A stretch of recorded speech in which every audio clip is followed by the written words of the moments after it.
Caw, everyone. Welcome to another episode of Test Chamber. I'm your silly host, Andrew Reiner. Today I'm joined by Dan Ryckert. Hi, Reiner. He's going to be playing the game for us. That's Dust. Nay. Dan is going to be playing the role of Despair. Yeah, I'm a horse. I will be the bird. Yeah. And we will not speak English for the remainder of this Test Chamber. It's our new improv act we're working on. Oh, God, that would be horrible. We're taking some courses at the Groundlings. We are playing from the beginning of the game. We tried to record an episode with me playing like in a dungeon, and it was a mess. I could not talk and figure out puzzles at the same time. Yeah, it turns out when you start in the middle of a dungeon, that's usually not the best idea. No, it was a disaster. So here we are, the very outset of Death's adventure. And Dan, why don't you get it going here? All right, I'm on a horse. You get the horse right away here, don't you? Yep. If you played through the first game, War got his horse, I would say 3/4 of the way through the game, maybe halfway through the game. So does Despair come out of the ground all cool like? Okay, yeah, that's pretty much like the first game. I liked that a lot. Yep, it's an undead horse. You walk just shove him right into that snow. Get some groceries, and all of a sudden, holy hell, I got a No horse. respect. Watch how he gets off the horse. Just Get kicks outta him here. right into the sand. It's like Mario getting off Yoshi. Just kicking him to his death. What's my little meter there? Is that like my carrot meter in Ocarina? Yes. Okay. How do I give this guy a kick in the butt to go a little faster? Right button. Right button? Yes. We're playing on Xbox Like 360. trigger? Right button. RB, RB. dude. Right button. It's right bumper, not right button. No, it's called right button. Right Left button. That is inaccurate. It's right bumper. All right, fine. All right, why don't you Oh, okay. scurry up there? Easy enough. Can you climb any wall? No. Well, you can kind of climb him, and then he'll stop. Okay. But you have to have something to grab onto. Okay. The platforming is very similar to Prince of Persia. There's Okay. a lot of wall running. Some pretty good challenges with the platforming stuff, the wall traversal. Looks like my jump button's even factoring into combos here. Yeah, so that's one of the great improvements to combat is juggling is so much easier to initiate. The first Darksiders, you had to hold down the X button. This game, you could just kind of tap A and get into it at any point. Do I want? Yeah. So there's some loot. Why don't you grab that? Yeah, give me that. Did you I auto-equip it? I held in back. Yeah. So that's on your triangle button. Oh, okay. Oh, my. Okay, where is he keeping that? That's way too big. Same place as his horse. Horse comes out of the nether realm or whatever. I can't spawn him on stairs. So as you can see, you start naked, which I thought was an interesting touch. Pants on? He's got some jeans. Well, relatively naked. Looks like he's in a cool punk rock band. Or a Gap commercial. All right, so I am war. No, death. You're Death. I'm constantly going to mess that up. There are Death? 4 horsemen. Right. In the Darksiders universe, those 4 horsemen are Death, War, Fury, and the last one is not Pestilence. Right. It's Strife. Stripe. Okay. Now, are the 4 horsemen brothers, or are they just a bunch of fellows with similar interests? In this lore, I'm not sure. I think they're just a bunch of poker players that got together and decided to save the world. Okay, so this is their day job. Yep. I think 3 of them are male and 1 of them is a female. Okay. Oh, I definitely see the Prince of Persia stuff here. Yeah, that's very princey. In the first game, you could climb vines. War could climb vines. He could also shimmy across pipes. But there is a lot more verticality to the dungeons in this game. Have I unlocked the jump off a beam ability yet? Yeah, you got to hit left bumper. Or left button. Holy hell. I'm doing that. It's trigger. There we go. Left trigger. What's this guy here? That is an enemy. Why that did I was do frozen that? and you awakened. That's a dumb idea on my part.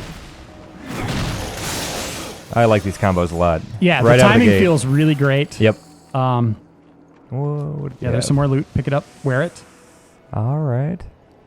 Hey, oh. Most loot changes cosmetics, which is very cool. It's on my person.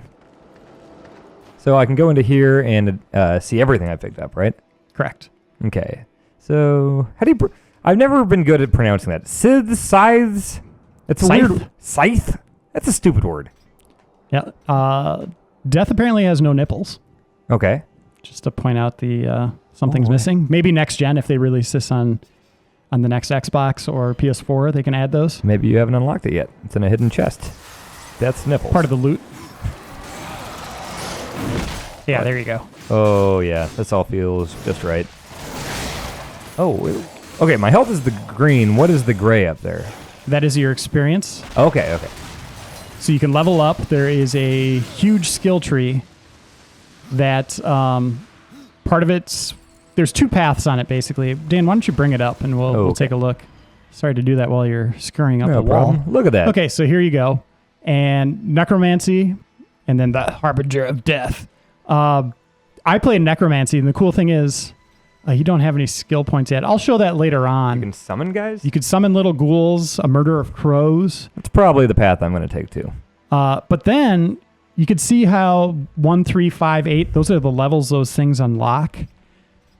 Even if you play necromancy, that level 20 special on the other side will open up, so you can equip the most badass stuff once you reach level 20, which is really cool. All of these skills sound like Metallica songs. Corpse Explosion, Fiery Souls, Death's Allure. Yeah. I could see that. This is all up Injustice for All, I think. Ice Crows, that's a good one. All right. I think I'll probably go the Necromancer route. And you'll really see the Prince of Persia stuff here. Woo. A lot of wall running. One of the things I really like about this sequel is, you know, in Zelda games, when you unlock a new power, that dungeon becomes about that power. Mm-hmm. You get the hook Same shot thing happens here, but they don't abandon the other gameplay mechanics. They're always present, and they keep building on them. Some of them they get rid of after a dungeon, like that'll be the end of it, and they kind of move on to something else, which makes sense with kind of the dungeon theme and part of their fiction. Okay. But most times, like toward the end of the game, you're going to be combining 3 or 4 different techniques into one puzzle. That's the thing, because in Zelda, as much as I love that series, like in the dungeon where you get the hook shot, every puzzle it's like, okay, I should probably use the hook shot here. Yep. Yeah, this, you might as well just pick it up. You can keep all I your don't want to loot. weigh myself down. There is a finite number of things you can carry. I want to say it's like maybe 30 or 40 of the same type. Until you get the fanny pack, and then you can fit some more. Yep, and then there will be another reason why you want to carry as much stuff as you can. I'll show you that in a little bit. But we'll go fight the first boss, which you're getting close to. Really? Doesn't take long. And it's a long game. I want to say the critical path is about 25 hours. You add in side stuff, and who knows how long you'll be playing. Good. The loot system makes you want to play through on New Game Plus on the harder difficulties. You keep all your loot. Okay. You don't keep all the core items when you go back to New Game Plus, which is kind of lame. What about upgrades? Upgrades all stay. Okay, Your good. skill tree stays, so you can max out the skill tree by playing it over and over. Nice. And then there's also a thing called the Crucible, which is an arena mode. It's 101 waves of enemies, and you get more rare loot by playing that. And then on top of that, okay. Holy hell. This is a mini boss. This isn't actually the main boss here. Okay. But then I can also send weapons to friends. Like via Xbox Live? Yeah, so Dan, if you and I were friends on Xbox Live We're any not. day, We're not. I could send you some cool stuff so you can get a little bit more of an upper hand on things, or if you're having problems with the Crucible, I can send you some badass stuff that you can use to maybe get to wave 50 to get that cool armor. Okay. I like the acrobatics here. I can do this nimble crap here. Yeah, the evasive system is really well crafted.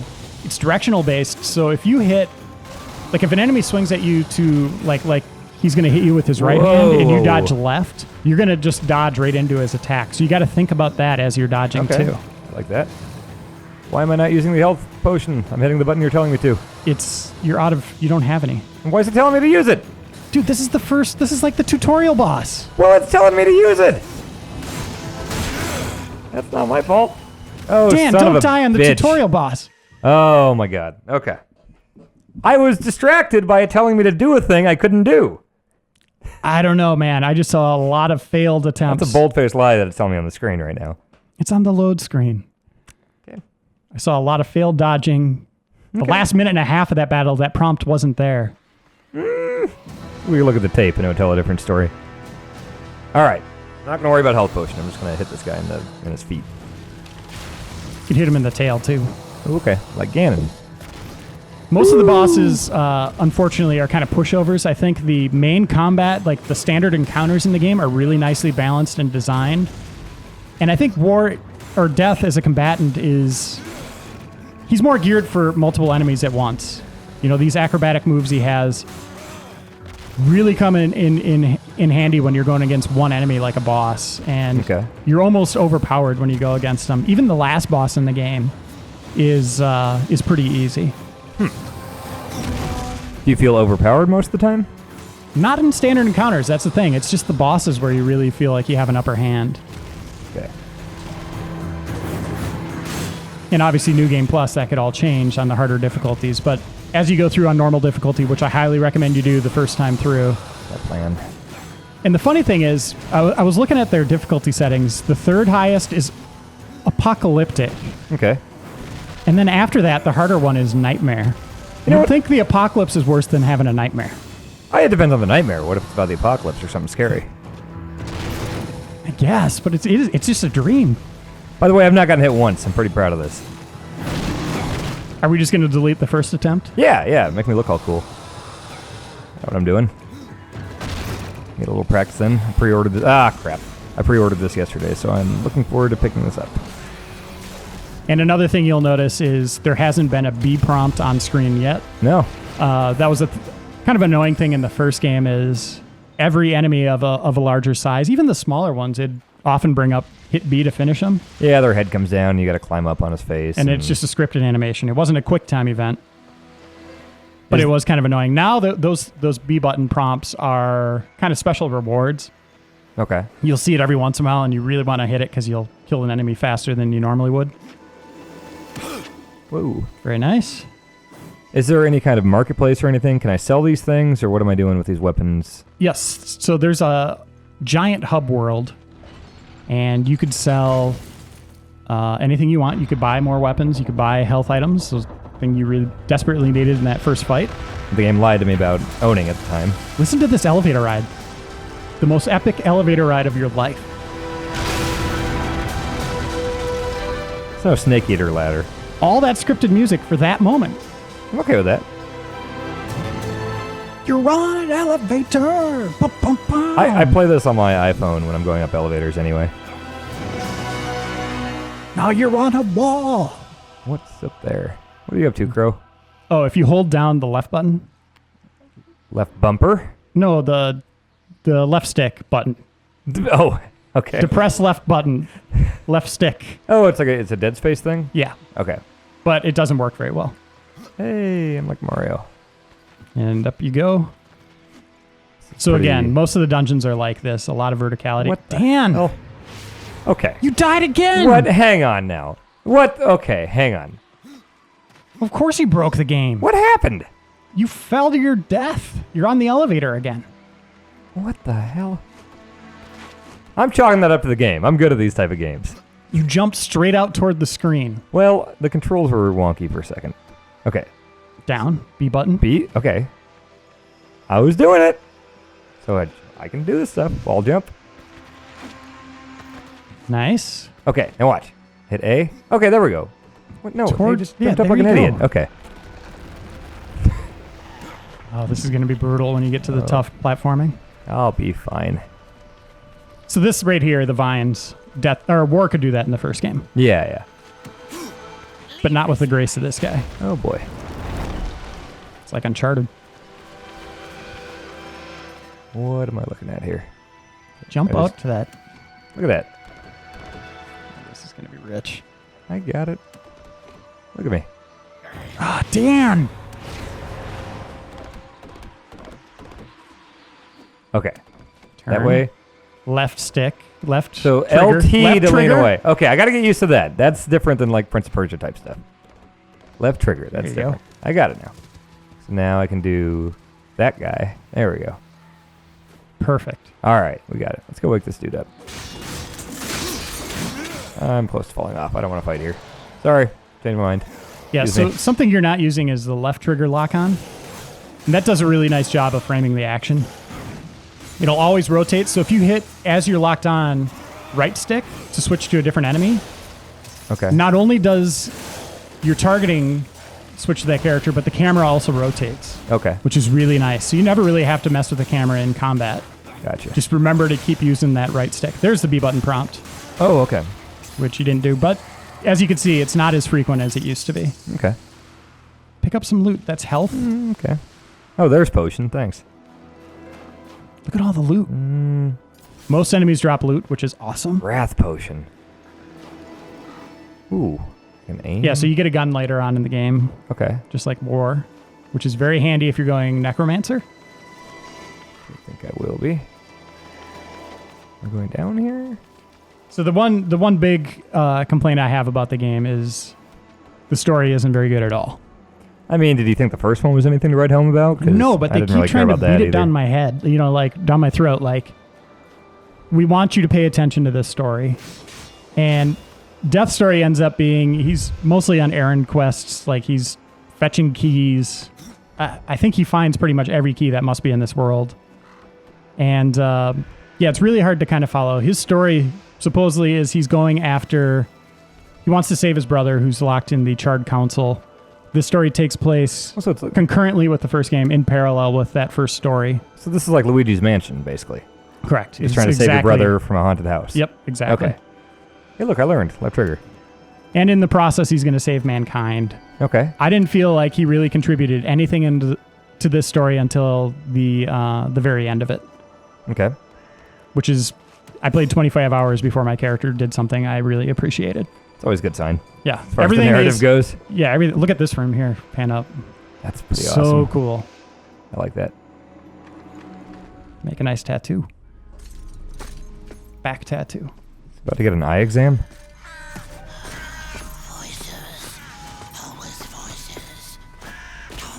Is that Mark Hamill? No, that's a crazy bird man. That's the Crow Father. The Crow Father. I helped you once before. Didn't he used to be Papa Shango, Jason? Look at me now. How I curse. Jokes that only Jason gets. How I curse you. One person in the comments will be like, I get your wrestling jokes. To put you out of your misery. Not yet. I know why you've come. Your brother. So here's a little bit of a callback to the first game. Imprisoned by the It even takes the colored text thing from Zelda. So, like taking important phrases Yep. and colors them for you. Well, the first game definitely was heavily inspired by Zelda, God of War, Portal.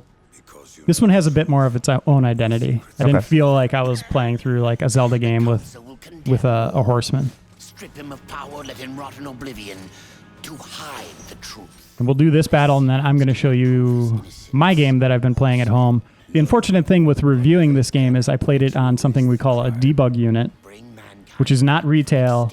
So now I'm going through it again at home without any of my loot, without my stats. I got it worse. I'm reviewing Borderlands 2 right now, and you talk about loot. I'm going to be probably putting 60 hours into that here. Yeah, like I put 40 hours into this. You're at least going to put 60 hours into that. Yeah. Put like 120 to 160, something like that in the first one. that which you gave. Maybe we can get like electroshock therapy and just lose those memories, so it's like we're playing the games for the first time again. Luckily with Borderlands, at least I can play as a different class, and so that's like a new experience. Oh, there you this go. is, you know, you got to be the same guy. Yeah. You could go down a different, skill path or something. Yep. I'm not, though. I'm doing the same thing. You must. Oh, you're just doing the exact same thing? Oh, I love it so much. I ended up giving the game a 9 out of 10. Good stuff. Minor complaints. Some dungeons get a little long. The story, of course. As you can see, I mean, they're just trying to make you care about this stuff, and it's really hard to follow. Okay. Most of the fiction is dedicated to just setting up different areas you have to go to. Jason, I think his special move is the crow train. Here your brethren are trapped in eternal torment. Stop with the wrestling. Wish to join them. And what? Would you kill your brother to save your precious? It's always a great idea when I tell jokes that only Jason gets, because he's not even mic'd up. So even if they're funny jokes, which is okay, like you can't even hear the laugh. Jason's laughing, I promise. I don't think he's actually laughing at Look the at him! He's Look not at him! He's laughing at the laughing! joke. Jason, let's hear a loud yes. Are you laughing? Look. Holy hell, it's war! War, what the hell? Oh, jeez. Okay, I should probably be doing this. So I kind of like this moment because it's kind of the handoff. It's like when Schwarzenegger told The Rock he was doing good in The Rundown, and he's like, passing the torch. Exactly. Exact same thing. I can make anything vaguely wrestling related. So you do have a health potion. I'm just going to point that out. Okay, I'll use it right now. Look at that. Turns out it works when you have one. Get. I like this music. Is there just a straight up block, like put my sword up to block, or is it all evade based? Evade, yeah. Okay. Ooh. I can hit X better than you.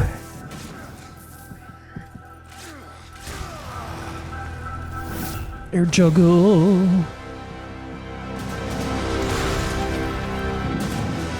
Where'd he go? You were standing right next to him. Oh, hey. I thought he was a crater. Probably a huge window for you to beat the crap out Oh, of him. yeah. Yeah.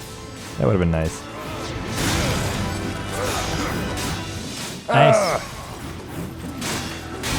Yeah, how do you think that combat feels? It feels really good. Really responsive.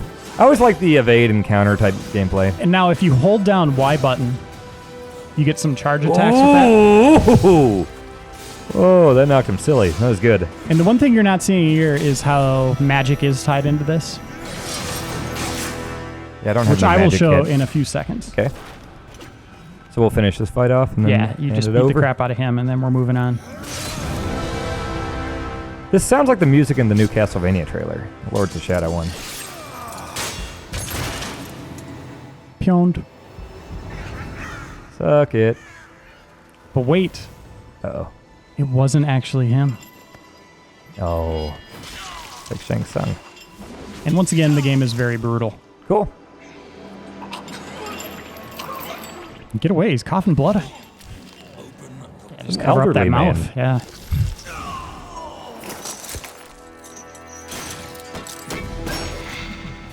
Your secrets die with you. All right, I think that's a good point to stop.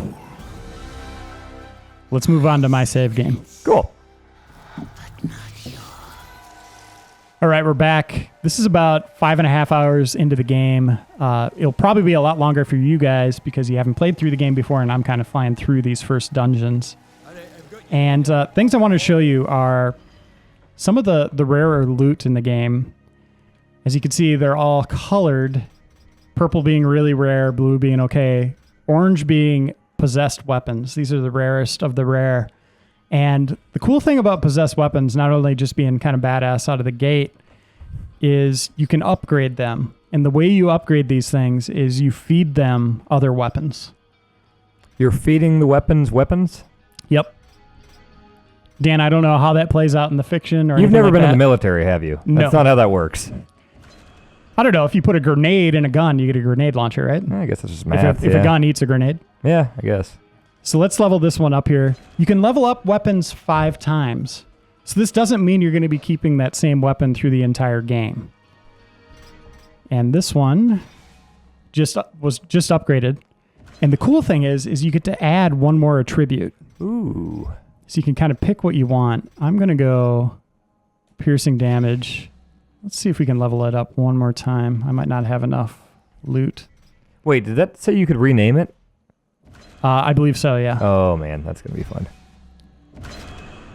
It's all going to be boner jokes. Yeah. It's all going to be See. penis-related scythes. Yeah, let's see. I don't know. Actually, I don't know if you can. Actually, I think you should be able to. I saw a thing. Yeah, Yeah, change name. okay. Make it boner. Come on. Shadows of the Dam did that for you. I'm okay with some legwork, though, for a boner joke. Do you want boners or just boner? Twosies. All right, Dan, I'm going to send you this weapon. Oh, hey! Oh, can you go back in again? Just want to craft this thing. Oh, we'd have to redo I'm not it. doing that again. Okay, I thought boner 69 would be pretty good, but... Well, let's see. Let's see if I can look at it here. Nope, we changed the name, so it's gone now. Okay, so it's just boners now. When I send it to you, it'll be boners. Okay, thanks. Other things I want to show you are necromancy at work. Let's see if we could find an enemy here. This is about 2/3 of a way through a giant dungeon. This dungeon is a little too long. So you can make a bunch of critters come up and fight for you, basically? You sure can. And actually, without an enemy around, you'll just be able to see them. Whoa, that's cool. And I assume you can upgrade and get, more Yeah, so numbers, more power. They're flaming. They detonate. I've upgraded them. Okay. I've been All focusing. right. I've been focusing just on them, so I only have one power equipped. You see on my radial meter there. The really cool thing about them is they will distract enemies, and that's one of the things that you can level. So once you unleash these guys, you can just tear into foes. And that doesn't mean just like hanging back and sending out like murder of crows and stuff like that, but you can really, really just annihilate guys. So that's all these powers here. And you can see each one of these dots is a skill point that I put in. I'm up to, I want to say about level 10, 11. And then all these extra tiers unlock as the game goes on. Okay. And there's a bunch of different powers that you get. One of them is this hand. All right. Which can grab bombs off walls. Like a Devil May Cry 4 Devil Bringer thing, like an arrowhead. It has, it works in combat. It allows you to grab an enemy, and that will daze them for a little bit. And there's traversal with it, which you'll see right here. And you see that purple orb. And you'll see these things all throughout the overworld, like these little hooks. Like Metroid. Yep, a little bit. So that allows you to get around to different spots in the world. Looks handy. And then here's a little bit of a spoiler. That guy? Mm-hmm. I bet you fight him. You get to fight him. Yeah. Yeah. I bet some wizard throws a thing on him, and then he gets all growly, and he breaks away, and you got to, do a thing. It doesn't quite work that way, but yeah. It probably does. You do fight him in the overworld, which is the next thing I want to show you here. So at any point in this game, you can fast travel by going into the overworld. Here's the overworld map. This is just one of many overworlds. Crap. It's not as big as you'd think it is. Okay. But let's go out the middle of nowhere here. So when you come back to the dungeon, are you at the opening gate? Yeah. Okay. But the point I'm at in that dungeon is it's kind of the central hub. Okay. So it'll be easy for me to get back to that. Gotcha. That's handy. I won't be crying when I get home tonight. Okay. Not about this. Nope. And I don't know if you remember the first game, but there was all those loading hubs that you'd go into where you'd have to go across a series of bridges that would form in front of you just to get from one zone to the next. They don't do that anymore. That's good. Everything is seamlessly connected together. Load seemed pretty good. Yep. So there's a secret up there you can see. Got to figure out how to get up there. Right there, the little glowy token. Oh yeah, there he is. So it's not Skyrim. It's not as big as that. But you can spend a lot of time in this overworld finding hidden dungeons and stuff like that. Like, what's this? Switch, open a gate to get somewhere else.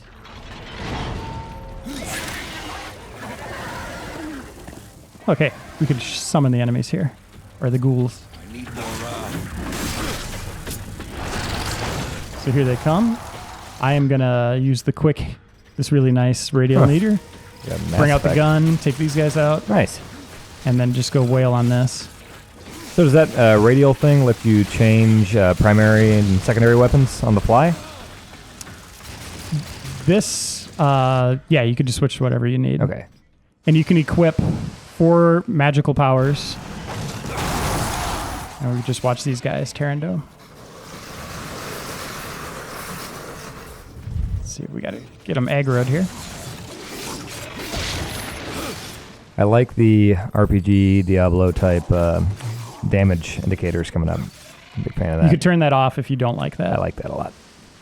I know Matt Miller, a person who works here, he does not like them at all. Really? Yeah, he came in my office. He's like, "Oh, you got to turn that crap off." And I was does like, it take him out of the? I like seeing when a critical attack is assessed. Yeah, and it just lets you know like what part of the combo is really dealing damage and what to focus on. So here's the overworld. I don't know if there's a level cap in the game. I hit level 20 in my first playthrough, and I got up to like level 22. So I would imagine maybe around 40 or 50 if they do have one. Okay. Here's a little bit of a secret. Comes into play later. And that's a pretty good look, I think. Dan, what do you think so far? Looking forward to it. It comes out tomorrow. We're recording this the day before release, so I will be heading to GameStop and buying this, and I will start it tomorrow night. I can't wait. I gave the game a 9 out of 10. Highly recommend it. It's way better than the original, and I think it's kind of a cool extension to the original where You played as one horseman. You're playing as this one. I wouldn't mind seeing him do. He's scratching his butt? What's he doing? He's picking at a cyst he has on his chest. Okay. It's kind of gross. Okay. But I wouldn't mind seeing him do one for Fury and one for Strife as well. But at the same time, that tease at the very end of the first game where it was 4-player, it looked like it was going to be 4-player co-op, or at least all of them together. I want that game too. So thanks for watching, everybody, and we'll be back in the future with more Test Chamber episodes.